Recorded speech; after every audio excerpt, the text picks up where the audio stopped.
discuss about Wheatstone's network. Wheatstone's network is the basic concept in current electricity. With the help of Wheatstone's network, we design meter bridge, Kelvin's meter bridge. Also, it is useful to measure the internal resistance of the battery, or it is used to compute two sources or two EMF sources. This is the circuit diagram of Wheatstone's network. Okay. Suppose current I flowing from this battery. When current I reach at the point A, it will divide it into two resistors. Okay, R1 and R3. Okay, we very well know the Kirchhoff's current law. Okay, according to this current law, I is divided into two parts, I1 and I2. Okay, when current reach at point B, it has also a junction. Therefore, that current is divided into two parts. The current flowing R2, or it will be flowing from this galvanometer.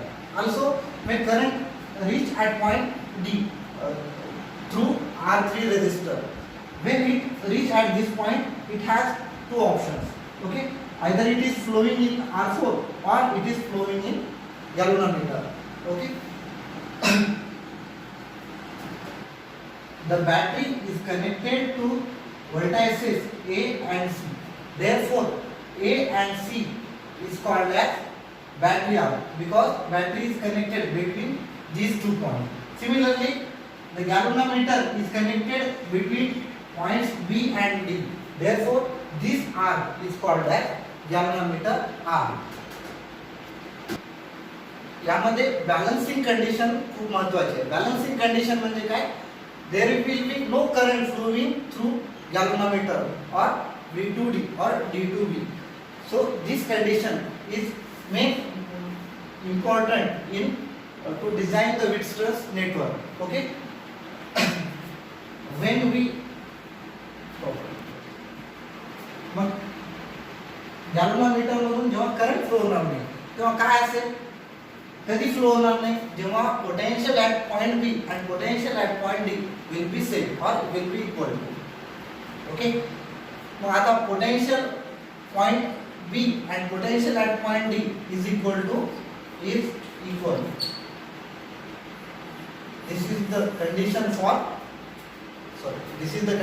for Wheatstone's bridge. Okay.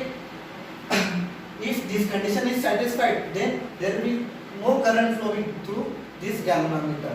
Okay. Also, R1 by R2 is equal to R3 by R4. Stop it. Wheatstone's network साठी balancing condition काय असते? R1 by R2 is equal to R3 by R4. The ratio of these four are equal. Okay, this is the balancing condition of Wheatstone's network. Okay, मग आपल्याला हे relation काय करावं लागेल? आता प्रूव्ह करावं लागेल. प्रूव्ह करण्यासाठी आपण काय करणार? दोन मेथड्स यूज करणार आहे. पहिली मेथड असेल KVL, Kirchhoff's voltage law. Kirchhoff's voltage, when we apply this Kirchhoff's voltage law to the loop A, B, G, D, A. Apply Kirchhoff's voltage law to the loop A, B, D, A. Okay. इथून आपण लूपची direction clockwise consider करू. Okay. When we go or we traverse from point A to B, there will be voltage drop across this resistor R1. Therefore, voltage drop across this resistor is I times R, that is I1 R1, and the direction of current flow and direction of traversing is same. Therefore, we take negative sign. Similarly, when current goes from point B to D, there will be no voltage drop because the resistor of this galvanometer is very small. Okay. Or Ig is equal to 0. आपल्याला आपण consider केलं होतं की त्या galvanometer मधून current फ्लोच होणार नाही. मग करंट जर फ्लो होत नसेल तर यामधला व्होल्टेज ड्रॉप काय असेल का? काहीच नाही, झिरो असेल. पण जेव्हा करंट आपण डी पॉइंटला येणार, डी पासून 1 पर्यंत जाताना करंट अपोजिट डायरेक्शन जातोय आणि आपण करंटच्या अपोजिट डायरेक्शन जातोय आणि इथला व्होल्टेज ड्रॉप असेल R3 इंटू करंट आहे त्यामधून I2. Therefore plus I2 into R3 is equal to 0. Okay, म्हणजे या लूप मध्ये टोटल पोटेन्शियल ड्रॉप किती असेल? सरळ ऍडिशन आणि पोटेन्शियल ड्रॉप किती असेल? 0 असेल. ओके, मग इथून काय भेटेल आपल्याला? I1 R1 is equal to I2 R3. Okay, ठीक आहे. त्यानंतर आपण KVL, when we apply KVL to the loop BCDGB, loop BCDGB, okay. मग इथून आपण ट्रॅव्हल्स क्लॉकवाईज करतोय परत. ओके, आपल्यावर डिपेंड असेल आपण ट्रॅव्हल कसं करणार. B to C जाताना आपल्याला रेजिस्टर R2 लागला, त्याच्यामुळे voltage drop across this R2 is equal to minus R2 and current I1 B ला आल्याच्या नंतर आपण कन्सिडर केलं की IG ला किती गेलेला आहे? 0 गेलेला आहे. म्हणजे टोटल I1 करंट कुठून जाणार? R2 मधून जाणार. Okay, I1. इथून करंट किती असेल? I1. ओके, इथे आल्याच्या नंतर परत काय होईल? इथून आपण इकडे जातोय, करंट इकडे जातोय. कोणता आहे करंट? तो I2 इथे आल्याच्या नंतर इकडे 0 गेला, म्हणजे इथे ऍज इट इज I2 इतका करंट यामधून फ्लो होईल in resistor R4. Therefore voltage drop across this arc is plus R4 into I2, and after that we traverse from D to B. There will be no current, therefore voltage drop is 0. Therefore this sum is equal to 0. R2 I1 is equal to R4 I2. Okay, divide equation 1 by 2. Equation 1 by equation 2. Equation 1 is I1 R1. Left साइडला आपण divide करतोय. R2 I1 is equal to I2 R3 upon इथे काय? R4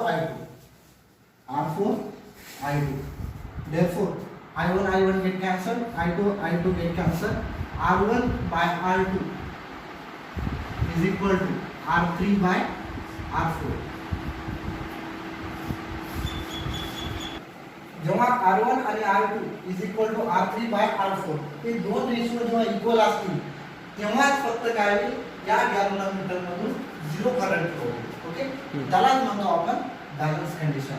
okay, नीट मध्ये यावरती खूप सारे questions विचारतात.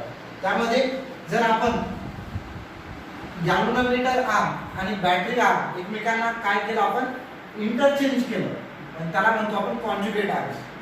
कॉन्जुगेट म्हणजे जी आपण इथे कनेक्ट केला आणि ही बॅटरी कुठे कनेक्ट केली? इथे कनेक्ट केली, त्याला म्हणतो आपण कॉन्जुगेट आर्म. असं केल्याच्या नंतर काय होईल? पोटेन्शियल ॲट पॉइंट ए आणि potential at point C is equal, they are equal. हे दोन्ही पोटेन्शियल कसे असतील? इक्वल असतील. हे दोन पोटेन्शियल इक्वल असतील आणि मग इथून करंट फ्लो व्हायचा. इथे गॅल्व्हनोमीटर आपण कनेक्ट केल्याच्या नंतर नाही, म्हणजे इथे सुद्धा आपल्याला ही कंडिशन अप्लाय करता येईल. ओके, मग आता हेच एक्सप्रेशन आपण कशा थ्रू करू? अजून हीच कंडिशन आपल्याला कोणती कंडिशन होती? बॅलन्सिंग कंडिशन म्हणतो आपण त्याला. R1 R2 is equal to R3 by R4. याच कंडिशन आपल्याला प्रूव्ह करायची. त्यासाठी काय करणार आपण?